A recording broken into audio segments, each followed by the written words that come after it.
In a quiet corner of Ohio, where rusted barns leaned against fading skies and engines slept under layers of dust, Sam Walker worked in silence. His garage was nothing more than a converted shed with cracked windows and a leaking roof. But to him, it was a cathedral of gears and grease. Every bolt, every wrench had a memory. The world had long forgotten men like him, the kind who built with their hands and believed machines had souls. But Sam didn't care. As long as something broken rolled into his shop, he had a reason to keep going. One grey morning, the sound of tires crunching gravel broke his rhythm. A flatbed truck rolled up, and on its back rested a ghost of another era. A 1930 Auburn Speedster, paint-peeling, chrome-dulled, its heart long silent. Sam stepped closer, breath catching in his throat. It wasn't just a car. It was history. "The boss says it's hopeless," the driver muttered, tossing the keys onto the workbench. "We've tried every expert. No one could fix her." Sam looked at the car, then back at the driver. "Hopeless," he repeated softly, "is my specialty." After the truck rumbled away, silence filled the garage again, broken only by the tick of an old clock on the wall. Sam placed his hand on the car's cold hood. "Let's see what's left of you," he whispered. That night, under the hum of a single light bulb, he began his ritual, examining, sketching, testing. Every screw told a story. Every worn part carried a whisper of the road it once conquered. The manuals said it was impossible. The world said it was dead. But Sam, he only saw a challenge worth fighting for. Days turned into nights, and nights blurred into dawns. The townspeople often saw the faint glow of his garage light burning long after midnight. The rhythmic clink of tools and the occasional burst of frustration echoed down the empty street. He skipped meals, forgot sleep, and even on the coldest nights refused to let the project go. Some evenings he'd pause, wiping sweat from his brow, staring at the Speedster as if waiting for it to talk back. He wasn't just fixing an engine, he was resurrecting a dream. By the third week, his hands were blistered and blackened, his eyes heavy but alive. He had rebuilt the carburetor from scratch, crafted new parts with the precision of a surgeon. When something didn't fit, he'd close his eyes and think, not like a mechanic, but like an artist searching for harmony. He worked not for money, not for recognition, but for the beauty of the machine itself. In that garage, surrounded by dust and hope, Sam Walker was free.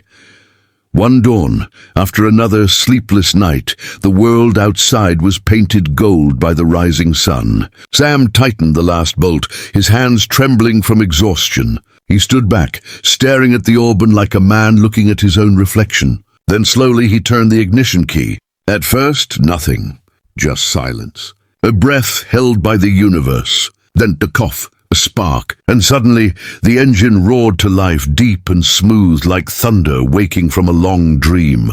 The sound filled the street. Curtains moved. Neighbors peeked out. For years, they had seen Sam struggle, his little shop barely surviving. But now that sound, the perfect rhythm of a machine reborn, was a symphony. Sam stepped back, tears burning his tired eyes. The Auburn gleamed under the morning light, its polished chrome reflecting his weathered face. He smiled, whispering, "You were never broken, just waiting for someone to believe again." When the owner's driver came to pick up the car, he stood frozen, disbelief written across his face. "You actually got it running?" he asked. Sam just nodded and handed him the keys. The driver turned the ignition, and the engine purred like new. "The boss won't believe this," he muttered. "Tell him he doesn't have to," Sam replied. "He'll hear it." A week passed. Sam returned to his usual repairs, old tractors, beat-up pickups, and rusted sedans. The Auburn had come and gone, leaving a silence that felt both peaceful and lonely. He didn't know that his name was spreading quietly, whispered among collectors and restorers. People called him the man who fixed the impossible. Sam didn't chase fame. He still showed up every morning, still poured his soul into every bolt and bearing. Then, one crisp autumn morning, the ground outside his shop began to rumble. A sleek black Rolls-Royce pulled up, its chrome gleaming like a mirror. From the back seat stepped a tall man in a tailored suit, Richard Monroe, the millionaire owner of the Auburn Speedster. His presence filled the small space like sunlight through a dusty window. Sam froze, wiping his hands on a rag. "Mr. Monroe," he said quietly. Monroe smiled, his voice deep but warm. "I had to see the man myself. No one, not even my engineers, have believed what you did. But I've driven her. She's perfect." Sam looked down, humbled. "Just fixed what others missed," he said. Monroe studied him for a moment, then reached into his coat pocket and handed him an envelope. "Not payment," he said. "A beginning." Inside was a deed, a new workshop in Chicago, fully equipped with staff and living quarters. "You don't belong in this rundown shack anymore. You belong where your hands can build miracles." Sam stood speechless. He had fixed countless engines in his life, but this moment, this kindness, left him unable to speak. "Sir, I can't accept," he began, but Monroe interrupted softly. "You earned it." He turned toward the Auburn, which gleamed under the morning light beside the Rolls.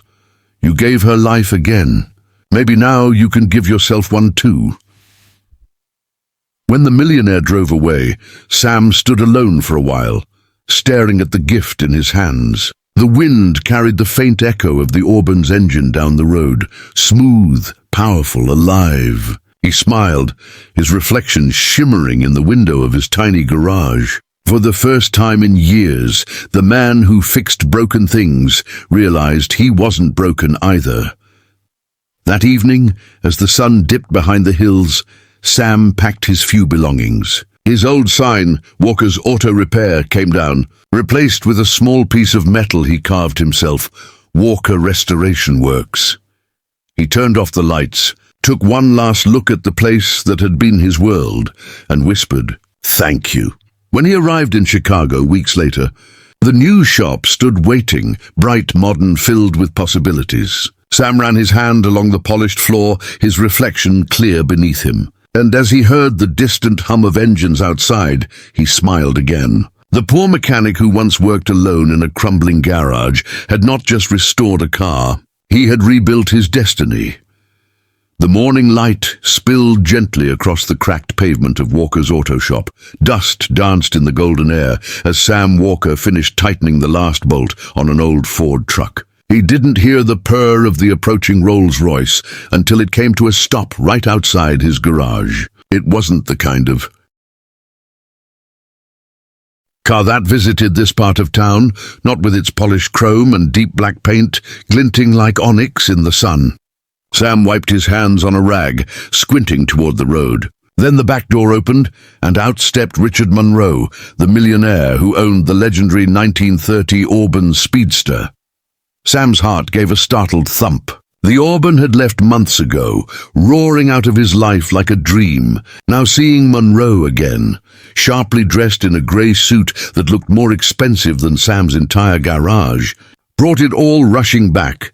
The long nights, the sweat, the stubborn fight to bring the dead machine to life. Monroe's polished shoes crunched against the gravel as he walked up, his expression unreadable. Behind him, the Auburn gleamed in the back of a truck, flawless, proud, as if it had been waiting to meet its maker one last time. For a moment, neither man spoke. The only sound was the wind brushing through the cornfields nearby and the faint hum of the Rolls still idling. Then Monroe broke the silence. "No one believed it could run again," he said, his voice soft, almost reverent. He walked around the car, fingertips grazing its shining surface. "Every engineer, every expert told me it was finished, but you made her breathe again." His eyes lifted to Sam's face, eyes that carried the weight of disbelief turned into admiration. Sam smiled faintly, tucking his rag into his pocket. "It just needed someone to listen," he replied. His tone was humble, almost apologetic, as if what he'd done wasn't a miracle, but something any man could achieve with enough patience and heart. Monroe studied him, the corners of his mouth lifting slightly. "Listening," he repeated. "That's what most men forget to do, with machines and with people." From his coat, Monroe pulled out an envelope, thick, crisp, sealed with a gold stamp. Sam hesitated before taking it. "What's this?" he asked. Payment? Monroe shook his head. Not payment, he said simply. A proposal. A new beginning. Sam tore the seal carefully. Inside was a deed, official, stamped and shining under the morning light. His eyes moved slowly over the words, property of Samuel Walker, Walker Restoration Works, Chicago, Illinois. His hands trembled slightly as he realized what it meant. It's yours, Monroe said. A workshop with the best tools, the best space, the best people. I've seen what you can do with nothing, Sam. I want to see what you'll build when you have everything. Sam just stood there, frozen. The sun warmed the side of his face, the papers fluttering in his shaking hands. For years he'd dreamed of something like this. Not money, not fame, but the chance to build freely, without limitation. Now it was right in front of him, and he didn't know what to say. Sir, he stammered quietly, I can't accept this. I'm just a small-town mechanic. I don't belong in a place like that. Monroe smiled, the kind of smile that comes from seeing yourself in another man. You belong wherever your work can live, he said. I didn't come here to give you charity, Sam. I came because men like you are rare. You don't just fix machines, you give them back their souls.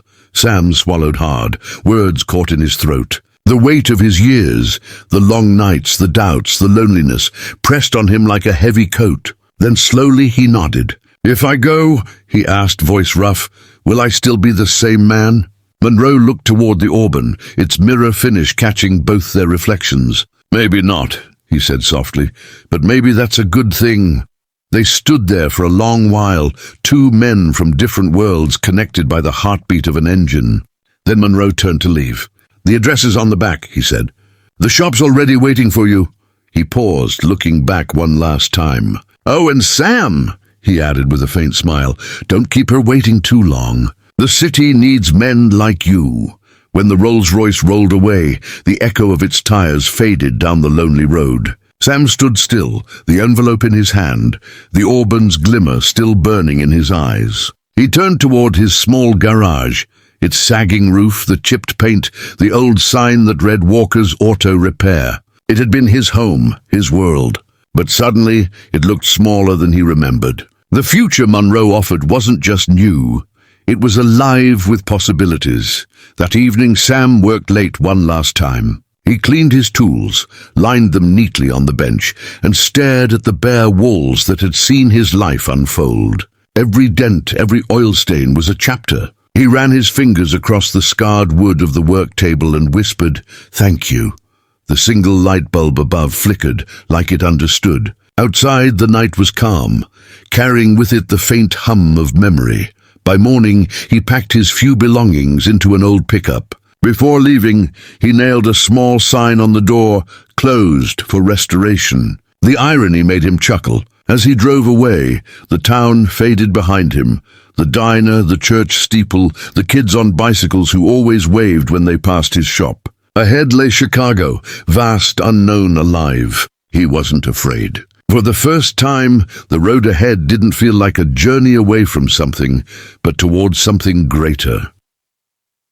Weeks later, when he arrived, the new workshop took his breath away.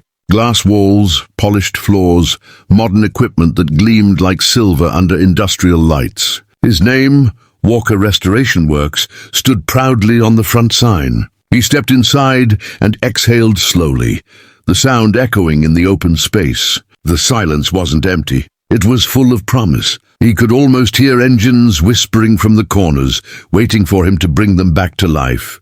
He set his toolbox on the table, brushed his hand across the smooth metal, and smiled. For the first time in his life, Sam Walker, the poor mechanic from a forgotten Ohio town, wasn't just fixing cars anymore. He was shaping a legacy. The same hands that once worked by lantern light now held the power to build a future brighter than chrome.